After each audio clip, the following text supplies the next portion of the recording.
and then I did. And start now. All right, let's start this. All right. So we're really starting? Yeah. Let's do this. Got to DIY. Oh, baby, you know why. Well, if you got the time, I'm gonna give it a try. But before you start, we got advice for you all. If you got to hammer, then you got to saw. Baby, please, don't look out that wall. Don't look out that wall. Please do not look out that wall. Really bad idea. Yes, welcome everybody to your favorite podcast. My favorite podcast. It's definitely mine as well. And it's called Don't Knock Out That Wall. There you go. You're on it. And my name is Matt. I am Brandon. And we're doing something a little different this time, right?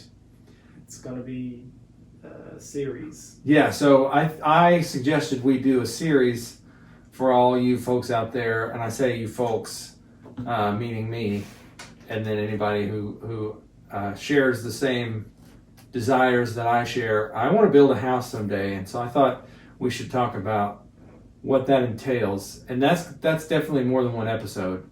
Oh yeah. It's not a one day thing. It's not a DIY in a day for sure. So yeah, let's talk about it. Let's do that, because I'm sure there are a lot of people out there that dream, that want to build their own house. Mm-hmm. I talk about it all the time. Yeah. One of the many phrases that is repeated in my house is, when I build our house, it's going to have this. Are you writing all those things down? A lot of them I have, yeah. Good for you. Hey. I guess I'm a little further along than some people might be. That feels good. Than maybe even you thought. Yeah. Definitely further along than I thought. When I was going through this list with you didn't have any of this stuff down. So I kind of feared for you, but now things have changed. The momentum has shifted. Yes. And you are well on your way to building your dream home. Well, that feels good, because I sure didn't feel that way a few minutes ago. I apologize for that. No. So what's been happening with you lately? So the wife and I are planning our trip, and that's been pretty much what we've been up to. Yay. Yeah, that takes up a lot of time. So. And did we talk about your trip last episode? We talked about it a little bit, yeah. You and I did. I don't know if it was an episode or not. Anyway.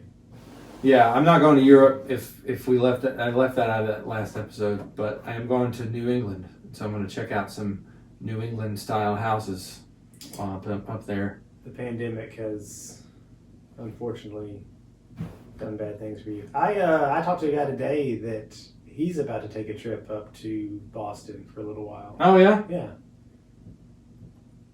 I don't think he was originally going across the pond. Oh yeah. Apologies to Boston and the state of Massachusetts. It's not like we didn't want to come, because it is a backup plan, but I feel like it's a good backup plan because I haven't been there before. Oh, I completely agree. We've tried the past couple of years to go to Salem for Halloween. Yeah. That's a big thing that my wife wants to do. Yeah. And I'm sure it's just a huge tourist trap. It's got to be. I haven't read that it is. I haven't heard that it is, but it's just got to be. Yeah. Well, we will let you know how that turns out. It'll be fun. Because we are going to. Is that one of the things that you're going to do? Yep. Oh, nice. All right. Well, cool. Yeah. Let us know, because she definitely wants to do that. Yeah, we're going to Boston. We're going to stay in Cambridge near Harvard. We're going to go to Salem. We're going to go to Wells, Maine, which is south of Portland. Or how do you say Portland from when you're from Portland? Is it Portland? I'm from Portland. I don't know. That's a good question. I don't know. Yeah. I don't know Maine. They sound a bit. I mean, the New England is kind of. There's some nuance, but I feel like it's mostly when you think of Boston and Massachusetts. I feel like that's the New England. They have a very strong accent. Yeah. There. When does it become French, or is that actually like crossing the Canadian border when you get French accent? Yeah, as soon as you step over the So the U.S. is not like, French, but right over there is it's you got it. Okay. I saw this thing. This is random stuff that we're talking about now, but I was watching a thing about how the border between the United States and Canada was not open at that time, and the border cuts through parts of the United States. In fact, there was like a neighborhood where like legally these people could not go to the like across the street because it's in Canada. It's crazy, yeah. But it's not the U.S.? It goes through the town. Yeah. The border goes through the... Okay. Uh-huh. Interesting. Yeah. Well, that's sad that they couldn't go across the street. Yeah. I mean... Are there really people... Are there See, mountains? that's... Mountains right there on the street? They're like, get out of here. Yeah. Bring us a donut. I'm sure it's on the honor system and they will honor it. Yes. So, yeah. Fun stuff. Now, speaking of New England and the New England style house, I don't remember exactly what that is, but trying to shoehorn a segue in here. Is that like a Victorian type? I just think of like really old houses up there. Yeah. More craftsmen. I think so, yeah. What I'm thinking of is like something that's sort of squarish and two-story. Like two-story, straight up. Yeah. Which maybe that's the Cape Cod. No, that's not the Cape Cod. Cape Cod's different. Mm-hmm. But yeah, that design is just one of many to consider when you are wanting to design a house. And I haven't decided. Should I go? Because there are some in this area, even where we are in Little Rock, that are like super modern. You know, they don't stick with that cookie cutter, square angles and things like that. There's some curves, or just some of them kind of look like a trapezoid in a way. Mm-hmm. There's one right up. Have you been Colonel Glenn? There's one that's like, it's practically brand new. It's like really white. Yeah. It has the pretty fence with like wood accents. No, that's a different one. That's a different one. Okay. Yeah. But this one kind of looks like almost like a Tetris piece. Like I'm imagining that there's like a long, part that goes across that's parallel to the road. Yeah. And then two parts come out from that, and one of them shorter than the other. Oh, wow. I've probably seen it. Yeah. I can't think of it now. I know there's one on this other road that is really modern too. It's got like a 3-car garage. Oh. That is almost more modern than the house itself. Really? Yeah. It's pretty crazy. It's got like really bright orange accents. Yeah. And it's Huh. mostly a light gray color. That's cool. It's pretty cool. Yeah, if you're into that sort of thing, I don't know what you've written down on your wish list as far as what you want to do if you want to build a house. But something Brandon and I were touching on a few minutes ago, and I got a catchy song in my head was budget.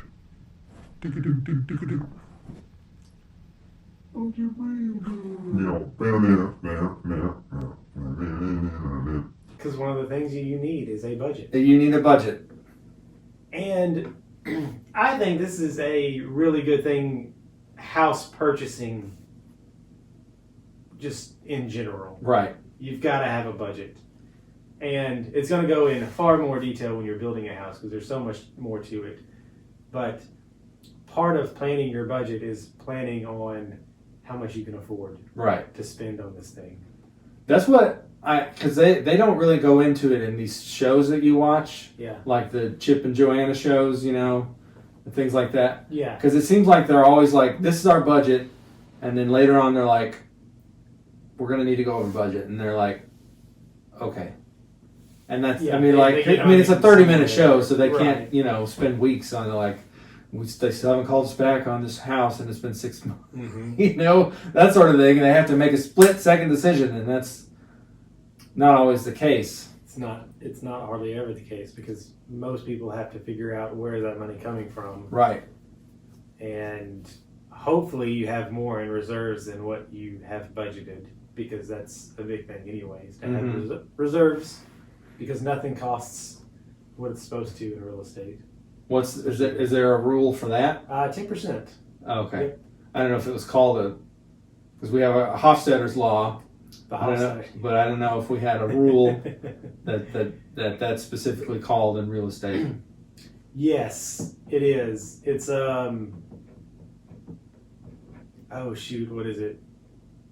Contingencies. Oh, Yeah, just a contingency budget. yeah. And that's about 10% over what you think you're going to spend, depending on what it is. Mhm. If you really don't know, or if it's really something that you could really get into the weeds with and really blow a budget, you want more of a contingency. Mm-hmm. But you definitely don't want anything less than 10%, just in case. Right. So here's the question that my brain is starting to grind a little bit when I start to think about the potential loop you could be in whenever, like, what is your real budget? Like, if you plan, you say a certain budget, but then you should add 10%. So is that your real budget, and you should add 10% to that? And then my brain explodes. No. You don't keep adding 10% every time you open. No, this is not what this is. So you've got your budget, which is specifically all of the items that you are building. Okay. Okay, so you've got foundation, framing, exterior, siding or whatever, windows, roof, shingles, and then everything inside. Yeah. You add all that up, and let's say it's 200,000.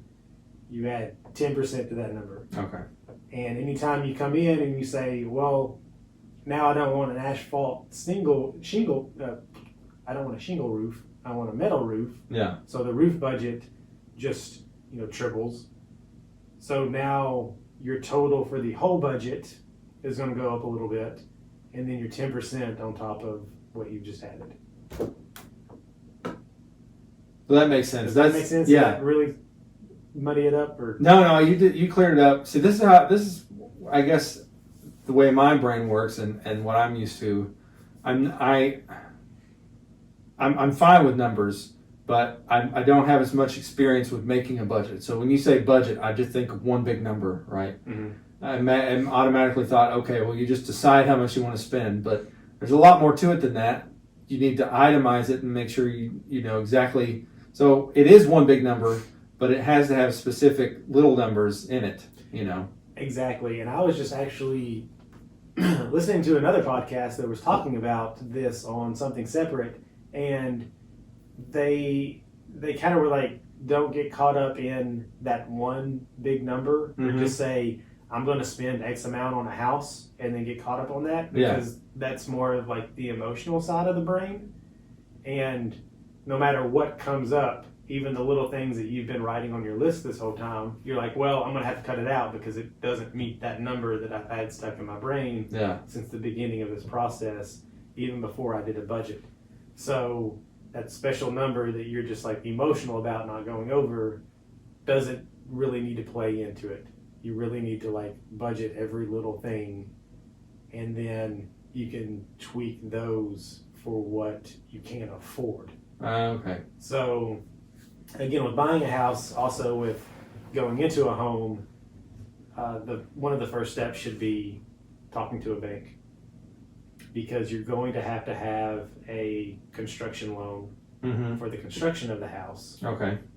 And then what you will do, because a construction loan is a short-term loan, and then it will be converted into the actual mortgage, like the 30-year mortgage itself. Yeah.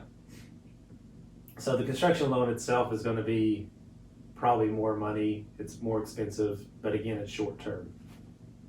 And that's because you have a lot of moving parts, right? You're not just buying a house that's already built. With a mortgage, you're building a house, so you're dealing with a lot of people that have a lot of money and a lot of time into it, they can just really leave or screw up things, Mhm. or you can say, I don't know, change your mind, like the roof again in the middle of it, Yeah. which really screws things up. So talking to a bank and figuring out what you can afford. And probably one of the worst things you can do is just say, well, I spend X amount on rent or my mortgage now. I'm comfortable with spending X amount more. So that's what we should do. Yeah. Like, that's now our budget. Mm-hmm. And that's bad because there's so many things that come into play with getting a loan. Yeah. That it's not about how much you feel comfortable paying every month. So it's about, income, debts, other liabilities that you've racked up, credit score. I mean, it has a lot of things to do with it. Money reserves, you're going to have more money set back Right. buying a house than just like your normal down payment on a loan. So talk to a bank for sure Yeah. to get what you can realistically spend. I got to tell you, I'm really fascinated with a particular thing that you said, and it's just like, because it really lit up a part of my brain that I'm really curious about, and that's the part of my brain that's curious about how my brain works. Yeah. Because you said that sticking with that big number, you said it appeals to the emotional side of your Right. brain. That's really fascinating because Yeah. I didn't really know why that was, because I'd say that is how my brain is a lot of times. I like to say I have a hard time seeing the trees for the forest, Mm-hmm. right? Right. That's me. Yes. And so what podcast was that? That is on actually the Bigger Pockets podcast. Mm-hmm. It's probably my second favorite one next to this. It's all about like real estate investing and that kind of Okay. stuff. Nice. And there was a guy on, he was talking about having a marketing budget, and your marketing budget should be X amount of what you bring in. Right. And he's like, but most people just say, well, I want to spend, like $1,000 a month and don't do anything more no matter what I spend. And he's like, that's the emotional side of it. And no matter what people say to you, you're not going to go over that $1,000 when Mm-hmm. realistically, if you spend, an X amount of your budget like you're supposed to, you're going to get so much further along than just having a number and being attached to that number. Right. Yeah. So it's the same thing with it's anytime it's budgeting. So it's the same thing. You're going to have a number in there and have emotional ties and feel like no matter what, that's a number that you've set in stone in your mind, when that's a number that you put into place way before you started the process. Yeah. Interesting. Yeah, it is. It's really, the brain is really, it's funny. Yeah, it is. Ashley's been listening to The Hidden Brain, which is a fun podcast. I'll have to listen to more of that, but it's just, I'm not even going to be able to do justice, but it talks about, brain functioning and the way your brain reacts under emotional circumstances and so on. Yeah. Well, each episode is different, but she's listening to it all the time, and she's coming back and telling me about it. I'm like, oh, that's cool. I got to listen to that too. Yeah, it is pretty cool. And I just learned something over the weekend. I was talking to my parents. They had met, or I hadn't met, but saw one of my cousins, I guess second cousins, who is a toddler and having trouble like talking, not really doing the talking in the time that a child should develop to being the talking thing. And Lizzie was like, well, sometimes if they have trouble talking, like sometimes they can have like brain injuries or something like that. Singing is a different part of the brain. So even though they can't express the words verbally, they can sing it. Whoa. Because that's like the artistic part of the brain. Yeah. That somehow does it differently. Yeah. So they found out that like humming or singing or putting music behind it they can then figure out the words to say to Oh, actually that's be able cool. to talk. Is that all crazy? Yeah. So, yeah. Yeah. Again, this is your favorite podcast. Don't knock out that wall. Or as we like to call it, how the brain works. We got off a little bit. It's no big deal. All DIYers like to know how things work. Yeah, but we're just telling you why you should actually budget and put down numbers and not just guess something. Right. Like there is a reason Yes. people say budget. Mhm. There's a reason people say go to a lender, figure out what you can afford because there's so many other parts to it. Same thing with picking a budget, picking a number. There's so many other things that come into play. So Yeah. See, this is great too because there are a lot of differences between building and just buying a house that's already built. Because I am 100% new to all of this, and that's why I wanted to talk about it because, having gone into buying a house before, that's what we did. We're just like, okay, the bank says this is a number that we could afford, but we're gonna lowball that number because we think that's a little too high. But it was just a number, right? And then we found a house that was in that range, and we made an offer and got it. And that's another good point. Just because the bank they'll lend you a certain number doesn't mean that that's a safe number for you. Yeah. Because they don't consider all of the little things that you have to pay for. They'll consider that they'll have like the big things, but they don't have like utilities or how much actually spending money, like food budget. Right. If you like to go out to eat every night. They just think that 100% of your income will be on a house. Yeah. So they're like, oh, okay, well, let's go ahead and how much is your credit card payment and how much is your car payment? We'll deduct that, and this is what you can afford. Yeah. And you're like, wow, that's way more than what I wanted. I mean, if you have good credit and a solid income, they're just like, yeah, we'll give you the moon. That's fine. And you're like, yeah, I don't want the moon. Yeah, exactly. I just want a house. Right. On Earth. That sounds like that should be a meme. I wish I had as much confidence in myself as my bank does. Exactly. You think I can afford that? Yeah. I appreciate. Thank you. That's the nicest thing you've ever said. Yeah. I don't believe you, but. So that's another good point. Is yes, you should have that number which you're comfortable with spending, and then for sure go to the bank and tell them everything, and then they can tell you what they'll loan you, and you can kind of compromise from there. Or if it's way more, you can always say that you're going to spend less, and then when you start building, you're like, ooh, you know what? That fridge is nicer. We should double our budget. Okay. That is something that you have to take into account that we learned from our previous video with Matt Reisinger he thinks that you should spring for the better appliances. Don't cheap out. Don't cheap out on appliances. And I have to say I agree with that. I do too. I tell you what, when we bought ours, so we bought ours and we'll talk about this because this is one way to build a home, is basically find a contractor that's already building spec homes.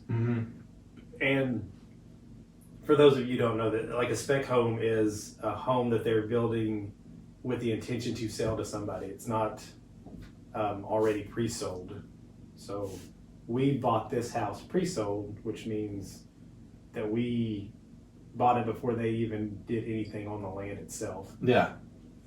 And a spec home is basically going in and buying a new construction where the builder's just going to build it how they want it and then sell it to whoever will buy it. Yeah. So just a little terminology there. Okay. But so we bought this one pre-sold, and we spent a little bit more. I think we spent a little bit more on our appliance budget specifically for our dishwasher, and we got talked into this at the appliance place because spec homes, they do just the basic Frigidaire package for everything. And we got talked into spending more money on like a Bosch dishwasher, Yeah. which it doesn't have like a label or anything on the front of it, so it's still stainless steel that matches the rest of it. You don't see Bosch until you like open it up, Yeah. so nobody really knows. But I'll tell you what, like that thing is quiet, like, compared to all the other dishwashers that I've ever had. Yeah. Which are usually Frigidaire, just because that's kind of the standard. Right, yeah. Here. But I think ours is Whirlpool. I'll tell you what, that thing is crazy quiet and does a really good job. Yeah. So we looked at upgrading like our oven and microwave, but didn't really see a point in it. Yeah. And the fridge, so far, it hasn't been a big deal, but I mean, we're like 2 years into this place, so. Have you been there that long? Mm-hmm. I guess you. 2 years. Yeah, 2 years next month Okay. is when we closed on it. And I guess I have already had to replace part of the fridge. Well, that wasn't. I mean, that was easy though. At least. It was easy. Yeah. Yes. It could have cost a lot just because it's a fridge part. But Yeah. luckily, it was pretty easy for a DIYer in a day to do. There you go. You know, I was actually surprised when I went into a big box store recently. I was looking at just the straight up what you think of when you think of a fridge. You know, little box on top, big box on the bottom, about as tall as me, one color, and doors that swing out wide. And it was like $1,000 or something like that. And I was like, good Lord. It's been a while since you've looked at a fridge. Yeah. Well, I think that might be the first time I ever. I mean, I expected, like when I worked at Best Buy, I expected some of the toppers, you know? The topper liners. Yeah. Some of those fancy looking ones, I expected those to be $2,000-$3,000, you know? Mm-hmm. But, like the Samsung ones. Yeah. That will show you what's inside of the fridge without even opening it up. yeah. It just blows my mind. I mean, it's one of those things that you don't know you need until you have it. Right. Yeah, I don't know. I haven't ever had to buy a refrigerator yet. One came with the house. Like I think I'm pretty sure I mentioned before, there's a running bet as to which appliance will go out first. I'm hoping it's the fridge because I want a new one. I think that'd be nice. But yeah, you're gonna. That's one thing. If you're putting your budget together, I think you should really look into that and spend the extra money, because to me it's all about investment in the long run. You know, you're gonna do less maintenance on a better quality piece of equipment. Right, because normally you're going to live in a house, what the average is like 5-ish years. Yeah. 4 to 7. Those two numbers stay in my head. I don't know why. Yeah. But I'm sure if you build your home, it's going to be longer. So you're going to see the effects of spending a little bit more on a better quality appliance because you're living there longer. Right. So that is an excellent point. Yeah, if you build, you're probably going to want to stay there longer. Yes. We're coming up on, not coming up, we just passed the 3-year mark. Yeah. 08 to 2011. Yeah. Wow. Time flies. I know. Yeah. So, budget real good. Let's see. Budget is good. Talk to a lender. Because so some of the things that you're going to need to spend money on is, of course, the land. Mm-hmm. So that's going to be kind of the next thing we'll talk about is choosing a lot. Okay, yeah. But you'll need, and there's different ways to do this. You can have like a builder / general contractor that takes care of everything, or you can hire a contractor, architect, designer, separately and manage them yourselves. Mm-hmm. So those are things to keep in mind of the budget, that you're going to be paying for their services while you do everything. So anyway, let's go to finding a lot. As opposed to a little. I think a lot is going to be very important. Yeah. And there are so many different things as the lot itself. So you're going to figure out where in a specific part of town or outside of town, or yeah, I guess those are really the two options. Well, we talked about the moon. So there's the moon. Yeah. More than likely, if it's on the moon, your budget, your lot, you got some good picks on the moon. Yeah. Although usually when I talk about my budget, the sky's the limit. Sky's the limit. Okay. So So the beginning of the sky or all the sky? well, anything up to the sky. Up to the sky. Yeah. So the moon's not in it. The moon's Okay. Moon's out. Okay. Moon's out, baby. Well, we'll just keep it on Earth, and it'll either be in a city or out of a city. Yeah. So, so figure out where you want to live. I don't know. By the time some of you build a house, some of you like you're all not gonna be alive at this time, but maybe it'll be on the bottom of the ocean floor. Maybe we've all moved there, and You never know. yeah. I mean, there's a TV show about it. There is. Very Actually, it's not. eclectic. I was thinking of Sequest, which is not really a real estate show, but when we were kids, it was a somewhat popular show. I thought you were talking about SpongeBob. Oh, that, yeah. I think SpongeBob rents. I'm not sure. Does he not own under there? He may. It is a pineapple. I don't know what the Maybe somebody threw out the pineapple and he gets it for free. Yeah. Lucky guy. So you're probably not going to be under the sea. Let's go ahead and stick to on land. Okay. Of Earth. On Earth. On Earth. On land. Above water. Just the conventional nowadays. Just the conventional on dirt. Either inside or outside of a city. Yes. Inside, outside, USA. Now, as a realtor, what I find is a lot of people are finding lots that are already in subdivisions being built, which is very common here.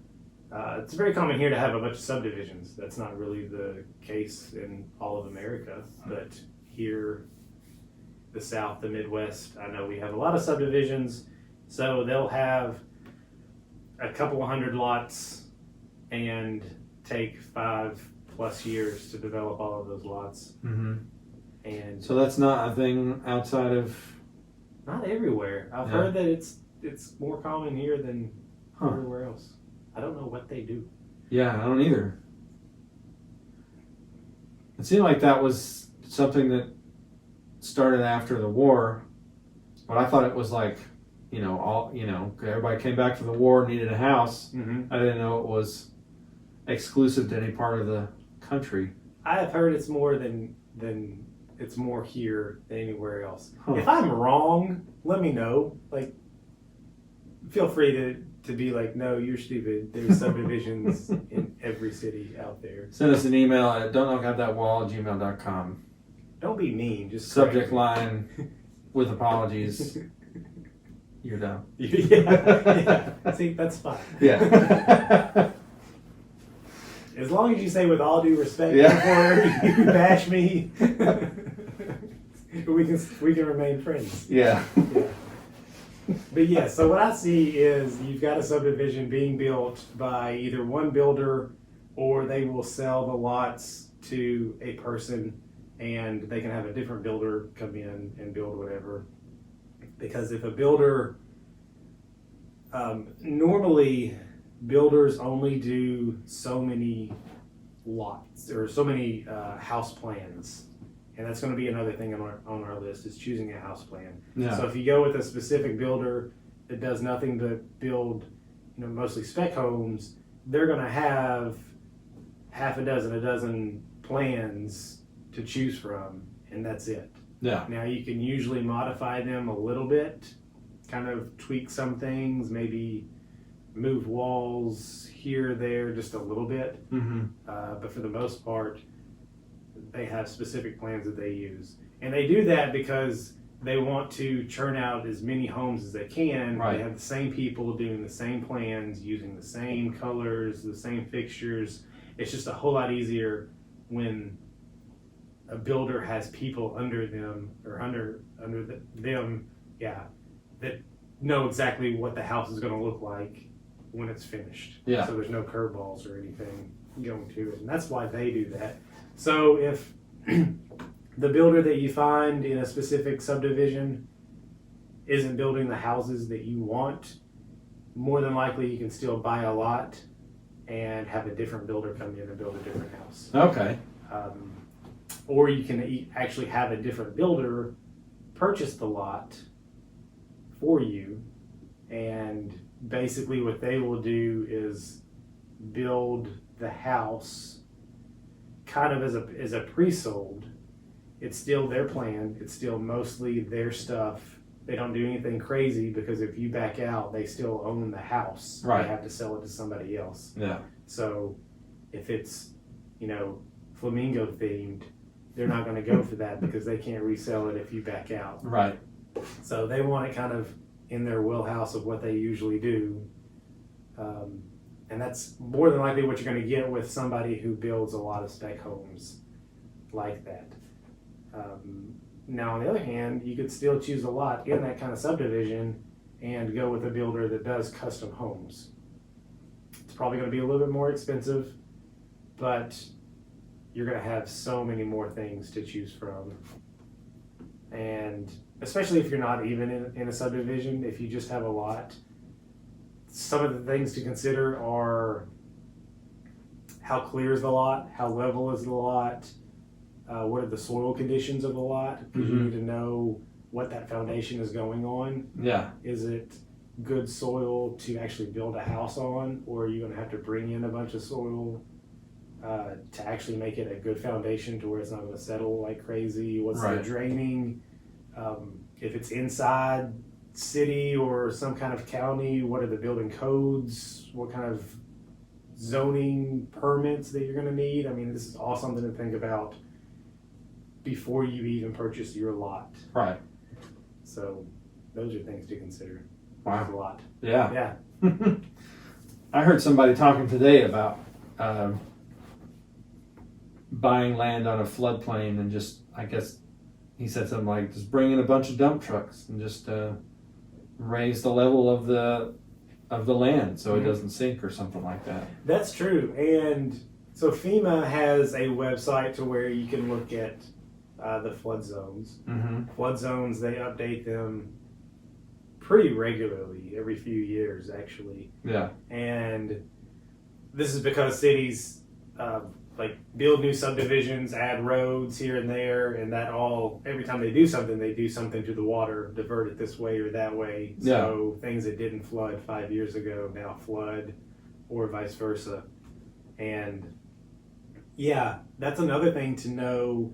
If your lot at any point of your lot is in a flood zone, make sure you bring that to your lender, because some lenders, if a flood zone touches the lot, they won't do it.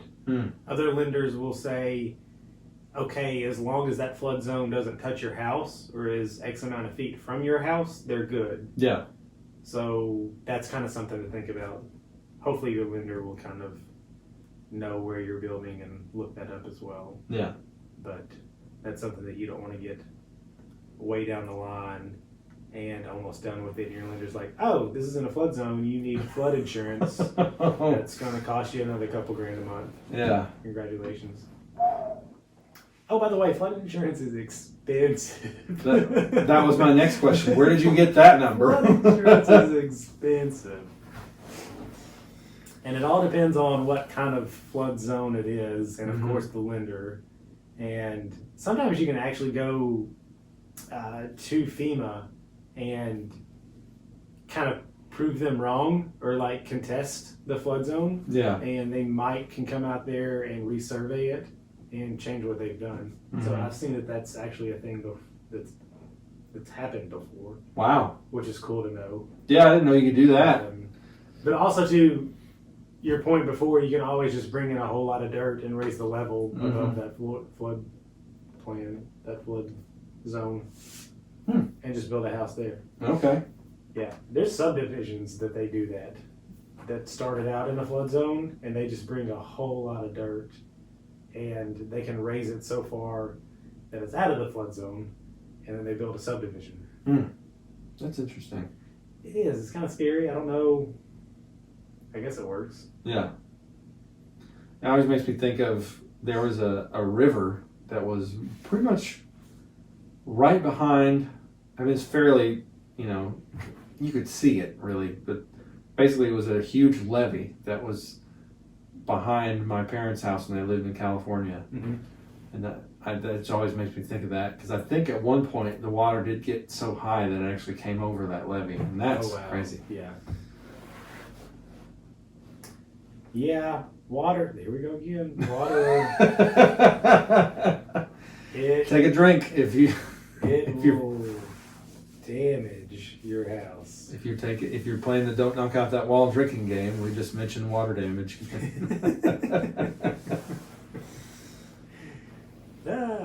Yep. Also, along with choosing, so here's segueing into choosing a lot and choosing a floor plan. If depending on what size lot you have, so there's going to be certain rules that you can't go so close to the street or so close to a neighbor's house. There might be easements that the city has that you can't build so close to them. So if you already have a house plan in mind, it might not go in line with that lot. Yeah. So there's certain things that I know when we chose this lot, like we chose this lot specific because of where it was and the woods behind it and everything. Well, they brought out, they're like, well, you can't have all of our floor plans to look through because all of our floor plans won't fit in the area that, I mean, because it's kind of on a hill, and they've got to have a retaining wall in part of it. So they're like, we can't do all floor plans. Here are the floor plans that will fit. And I know that was kind of the same thing next door. Is they didn't know which house they were going to put on that lot until they finally got all of the foundation, like the dirt work moved and done. And they were like, okay, so this is where we can build a house. These are the floor plans that can fit on it. Okay. And just kind of go from there. So that's something to think about. If you already have a floor plan in mind, it might not fit on a lot that you're wanting. So that's what happened to you? You found one, but it wouldn't fit? No, they just gave us like 4 options that they could use on this one, and we chose the best one that worked for us. Yeah. And we were able to kind of tweak a couple of things. But yeah, it worked out. Cool. Yes. So let's go back into picking a floor plan. All right. So myself, I'm a big Excel person. Yes. And I like, if I were to design a house, I would open up Excel and I would say, okay, here's the layout that we have. What things do I want different? Or maybe I've seen a house that has a certain layout and I would try to design, whether it's on Excel or like one of those grid papers. Yeah. Basically design a house that I think would flow perfectly for. And was it us that watched this video that some guy, it's a developer, has a bunch of people bring in these designs of the house that they want and like the floor plans and everything. He's like, yeah, this works. It flows really well. But we can't build this because your roof line isn't going to be able to be a thing, which is something that I think nobody is really going to think of when they try to design a floor plan. Yeah. How the pitch of the roofs are going to go. Like, so if it's like a weird shape or too big? The one he showed was actually kind of a common shape. Like it was a big rectangle and it had a couple of weird things to it. But he was like, yeah, this isn't going to work because you've got to have on this side of the house, the roof going this way, and these are the pitches, and in this part of the house, it's going a different way with this, and it's just not going to line up. I don't know. He knew more than me. I wouldn't have been able to That's interesting. figure that out. Yeah. So there are actually a lot of design companies out there that you can buy floor plans from. Mm-hmm. They're expensive. You can pay a couple grand for a floor plan. Whoa. Pretty easy, yeah. But these are custom. I mean, they have everything laid out for you, and they're specific for you, and you can make multiple change orders and that kind of thing for the floor plan. So I'm definitely of the mind that I'd like to see a certain number of floor plans that work and kind of design something that would be good for me and I like out of those examples. mm-hmm. I don't know if that's a thing that I'm sure people do that, but that's you just mentioned that about the roof. That's not something I think I'd ever thought of. That was one of the things that he pointed out, that a lot of people that like try to design their own house, Mm-hmm. the roof is what gets them Yeah. and makes them come back and change it. I think, now this is me as a realtor, which would be a fun thing to do, is just take somebody that's wanting to buy a house or build a house like yourself. Let's just go hit a whole lot of new construction homes that are basically at the end of being built and walk through them and see what the floor plan is, see what Yeah. the design is, and just kind of take inspiration from there. Yeah. So if you have a realtor friend that would just, drag you around all day to go look at new construction houses, that's probably going to be the best bet. Yeah. So that would be fun for me, just to go in and see all these new houses and what works and what doesn't work. And by then, if you see like certain floor plans, almost all the houses, especially around here, have a sign out front of who the builder is, or you can find out pretty easy who the builder is. Yeah. And if you see a couple of floor plans that you like and they're all by a certain builder, well, then you know who your go-to builder is. Yeah. So you can go to them and say, hey, I've been in some of your houses. I like these floor plans. Or I like the floor plans of this address or this address. Like, what else do you have similar to that or something like that? Mm-hmm. So that's a tip that when you're trying to figure out a floor plan. Also, just kind of like, everybody's in a house now, so you can just kind of see what works and what doesn't work for your family and living situation. Right. Yeah. So you can know that, okay, this kitchen is not big enough, or I want this over here on the next kitchen, or like you say, like next house, like when we build our house, it's going to have this, or it's not going to have this. Yeah. Or a room's not going to be, like, I don't know, the laundry room's not going to be right off the living room because Yeah. we do laundry all the time. It's loud. That was- That's one of the things I can think of. That was the way in our apartment we lived in. We couldn't do laundry and watch a movie at the same time. Yeah. That thing was loud. That's a pretty common one. Yeah. Like, yeah. You want your laundry room off in a corner. somewhere. Right, yeah. Yeah, soundproof room. Ooh, you should soundproof your laundry room. Yeah. Put that on your list. Well, I definitely want like a room that's good for music production and things like that. Where, Oh, yeah. Because I make a lot of noise, Mhm. and so I want that to be far enough away from sleeping people. I definitely, the other day I had an idea, who doesn't want like a man cave, Mhm.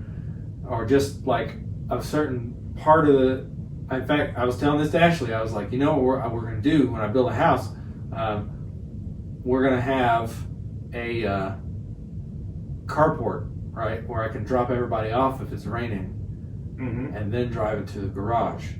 Oh. Yeah. There you And then go. I was imagining, and then there's going to be a tunnel from the kitchen down to the man cave, which would be below the garage. Ooh. Now I have seen some that in the kitchen it looks like a cabinet, Yeah. and you open it, it's like a big cupboard or whatever. Yeah. And you open it up, and it's the doorway to the pantry. So there's a huge room behind there, we may have talked about this before, but I don't think we have, but I love secret there's a doors. huge, it's a, you're like, oh, let me open this up and see about some pantry space. Oh, there's a pantry room back here. That works. I can spend hours just watching people open secret doors on YouTube. Yeah. That and having a laundry room like connected to your master bathroom. Or master closet. Yeah. Like, That's pretty I smart. think that's genius. Yeah. They're doing that a lot here, where you have your master bedroom, then you go to the bathroom, then you go to the closet, Uh-huh. and then there's a door connected to the laundry. Now the laundry is also connected to like a side, like you don't have to go Right, that yeah. route to your laundry. Uh-huh. However, that's one of the ways into your laundry room. Huh. And I mean, yeah, right off your master closet. That almost sounds like a master suite. You got like, just that side of the house, you don't even have to leave. It's a sweet is what that is. So yeah, there's a lot of design things. Also, another thing I thought of, we're talking about, I'm just going to get on a roll here, but we watched that video and I thought about how dude was showing off the cool contraption he had to get into the dead corner there, and then in the kitchen, and then I was like, well, I've been in plenty of kitchens that don't have any corners.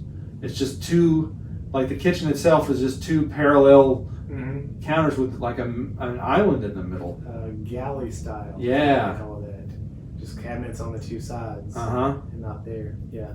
I mentioned that little thing that was in that corner. Yeah. That came out to Lizzie. And Uh-huh. she was like, yeah, let's figure out how that is. But she's been doing some research on those too. She said that's probably really expensive.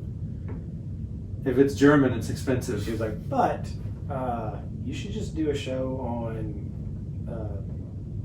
kitchen organization Oh man, yeah, and then have ours as like a test kitchen.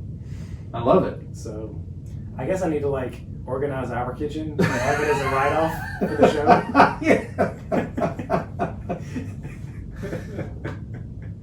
You know, I bought that part for the fridge and didn't even take it out. This thing isn't making any money, but can I write off expenses for it? Might as well start now. Sure, why not? Yeah. Yeah. Okay. So anyway, that is choosing a plan. There was something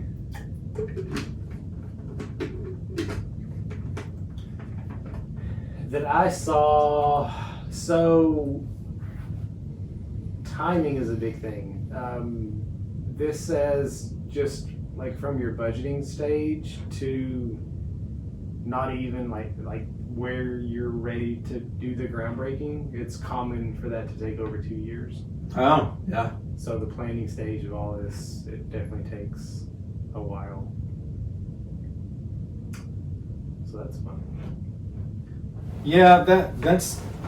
I know a lot of us are ambitious, and some of us may be impatient, and that's a good thing to remember. Is that things like that, especially, I mean, and it is an investment of your money and your time, so it's going to take a lot.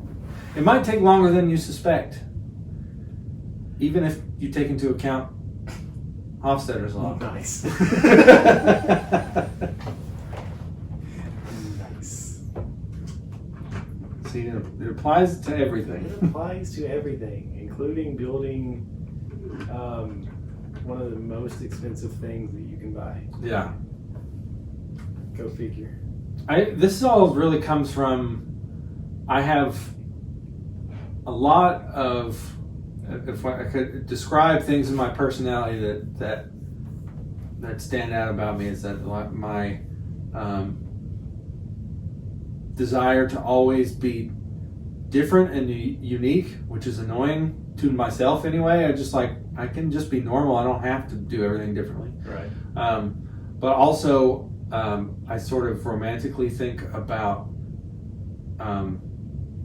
DIY and things of that nature, and how both my grandpas built a house, and both of my grandpas are really two of my favorite people in the world. So it's like I want to be like them, so I Yeah. want to build a house too. And that's Yeah. why I can think on that. So.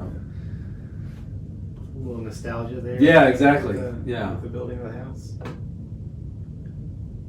I mean, something like that will work. Yeah. Yeah, if that's something that like you didn't want to build a house or that was bad for you, I would say you need to talk to a therapist. Yeah. What am I doing on the show? You have issues. I'm not going to say that on this one. So what do you do in your spare time, Matt? Well, I have a podcast about DIY and things like that. Oh, do you like it? No, I don't. It's torture. It's trauma every time I talk about it. Anything DIY. So instead of talking to a therapist about wanting to build a house, how about you talk to a builder? Okay. Yes. Now, we've kind of touched on this about how you can have a builder that builds spec homes and choose one of their plans, and more than likely they already have people. More than likely the lot itself is already pretty close to being built on, or they know how to do the excavation and everything on that lot to build a house. Yeah. If not, you're going to need to find somebody that, either a general contractor that has like a builder and somebody that can go out there and survey the land, which is doing soil testing. You're going to have to find somebody to come out and excavate the soil or excavate the lot, Yeah. cut down trees wherever it needs to be, level it out, get it ready to build. So if you don't go in a subdivision style, you're going to have to get all these yourself, more than likely. Yeah. Sometimes you can get away with having a general contractor or a builder having people already, if they're used to building custom houses out in the middle of nowhere or a random lot that you find in the city. But if not, you're going to have to be prepared to go out and do some research and find somebody yourself for all of these little things. And hopefully a good general contractor or builder can at least point you in the right direction. Yeah. Because you're going to need somebody, again, to excavate the lot, to get it ready. You're going to need concrete pourers. You're going to need contractors. You're going to need all these people to just do everything about building this house. There's a lot. There's a lot that goes into it. Sounds like it's almost like making a movie. How does any of that ever get done? Mhm. You know? You just start at the beginning, Yeah. right? You do a plan, you get a Mhm. budget, Yeah. you do a plan, Yeah. and you start talking to people. Right. Yeah. And you cast the movie. Cast the movie. Yeah. You get the right people for the right spots. Right. And you just let them do what they do. So the builder is that. So you're basically, if we're talking movie metaphors, you're the producer, right? So who is your director? Is it the builder, or is it the contractor?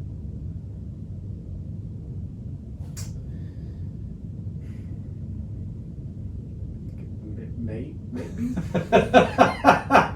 I haven't tried to put this metaphor together before, so Maybe. So the general contractor and the builder, it could be the same person. okay, yeah, You could not have a quote unquote builder even do anything with it. yeah, I'll tell you what, that's a question to hold off on another segment. Hopefully we will get, and I'm going to go ahead and apologize now because I don't know his title, but he is, I would say, a general contractor, if not like a head foreman, to a builder. okay, And my understanding is, now this is the guy that owns the subdivision that I'm in now. yeah, So he's the builder. So he comes in here and he buys up the lots, and then he has a general contractor that basically is over all the subcontractors to get everything to work. okay, So the builder probably comes out here and gets together the surveyor, the excavator, get all the lots zoned out and parceled out and ready to build on. And then once those are ready to build on, he goes to his GC and say, hey, we're going to put this house on this lot. Now it's your deal.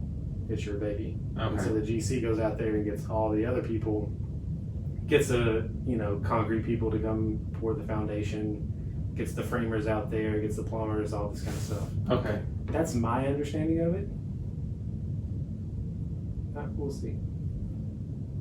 But hopefully we'll get a guy to come in here to kind of talk about his life as the whatever he is. Yeah. He's over everything, but he's not over the builder, and then it's him. What's the grand big cheese? The big cheese. Yeah. So let's just call him the big cheese. We'll call him the big cheese. Yeah. I don't know. We'll find out his official title. Okay, the big cheese. So hopefully we'll get the big cheese on, and he can come in and tell us more about building a house. Yeah. So that's a good episode for you guys to tune into, or at least be on the lookout, because he'll actually have the knowledge of what you need. He'll probably drop some knowledge upon us. Mm-hmm. Yep. Yeah, we can talk about contracts a little later on if that happens, and maybe have another guest with another episode. I don't know how many parts this is going to be, but just somebody who's gone through the home building process. Yeah. And what to look out for, and how often maybe you should be on the site, and definitely tips and tricks of not talking to the people working and that kind of thing. That's a great idea. Well, we were told when we were having this house built to not come in and tell any workers to change anything. Yeah. Because just before us, somebody went in and they were about to tile an entranceway to a house, and the future owners came in and they were like, let's do that a herringbone pattern. And so the tilers were there and they're like, this is your house, right? And they're like, yeah. Like, okay, well, we'll just, tear up what we have and do everything herringbone. Yeah. Do that. That's fine. Yeah. And then the builder comes back and is like, yeah, herringbone is much more expensive than just laying tile like I was supposed to, so now you're being charged. Whoa. Because the labor is more for the herringbone pattern. So it's little things like that that we'll get into. Yep. So, fun stuff. All right. Fun stuff. Anyway, do you have anything else? You gonna come back around, or? No, I think that was it. That's the long and the short of it, I think.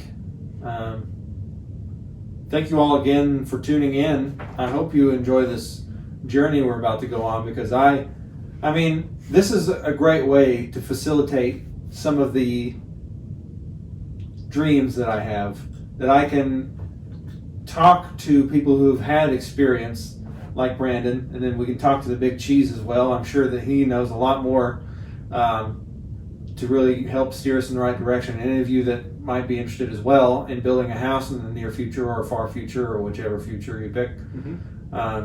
Yeah, that's what we're here for, help you out. So, since this is going to be a series, if you're watching this and we haven't done the rest of the series, you have any questions that we want to ask, or that you want us to ask to the big cheese, or try to do some homework on, or something like that we could add into one of the future podcasts, let us know that too. Yes. So we'll for sure to answer any questions that anybody comes through. Let us know at the email address, dontknockoutthatwall@gmail.com. You can hit us up on the Twitter, just DKOTWALL. That's on the Twitter. No, yeah, that wall. Yep. Okay. And the Instagram. Slide into the DMs if you're fancy. Podcast is on all the podcast sites.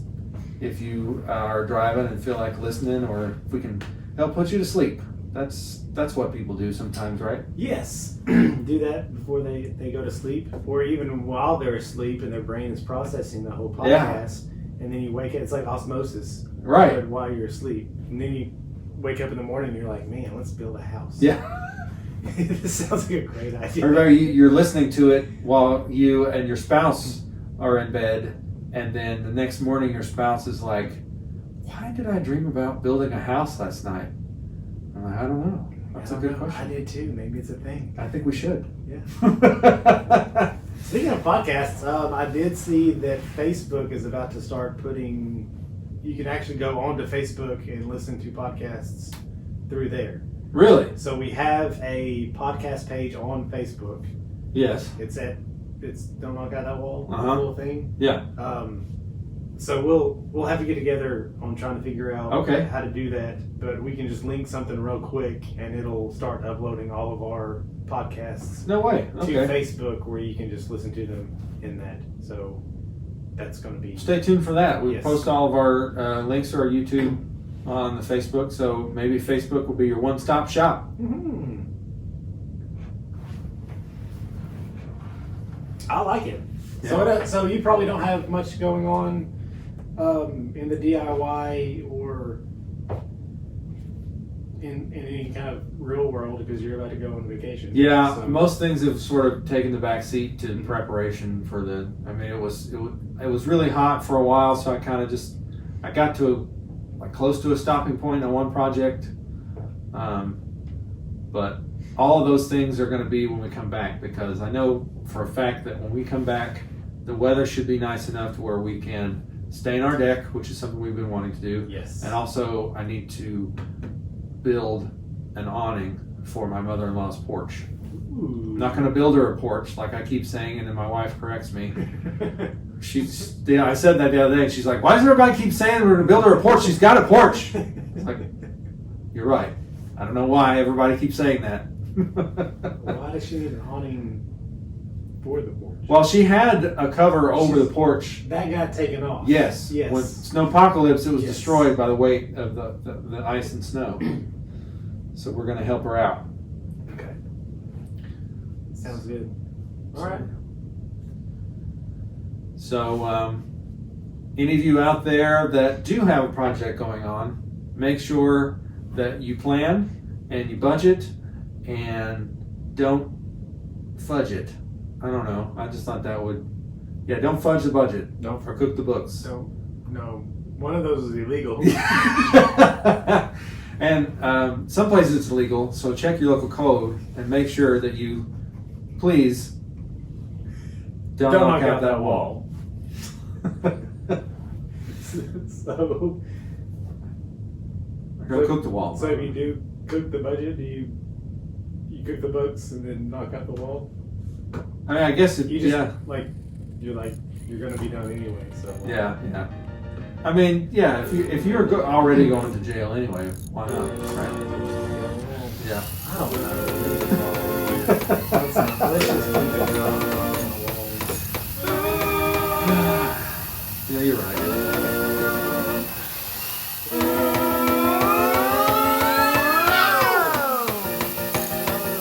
Don't do it. Please do not. Don't knock out that wall.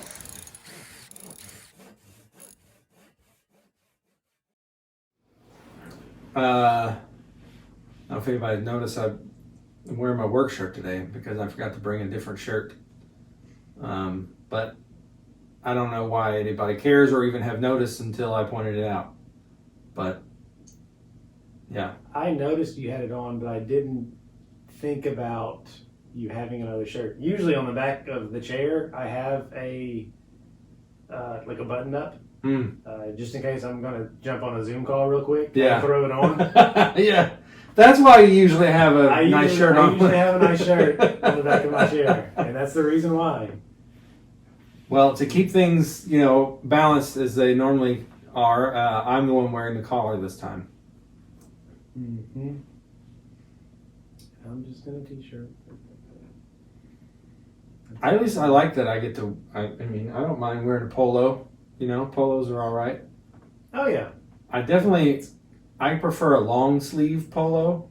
Usually, I'm looking forward to long sleeve weather. Mm-hmm. Got a couple long sleeve polos. Yeah. I've just recently this year gone to short sleeve button ups. Oh, really? I've really been anti short sleeve button ups. Yeah. And I think the reason is because I just think they're like dad shirts. Mm-hmm.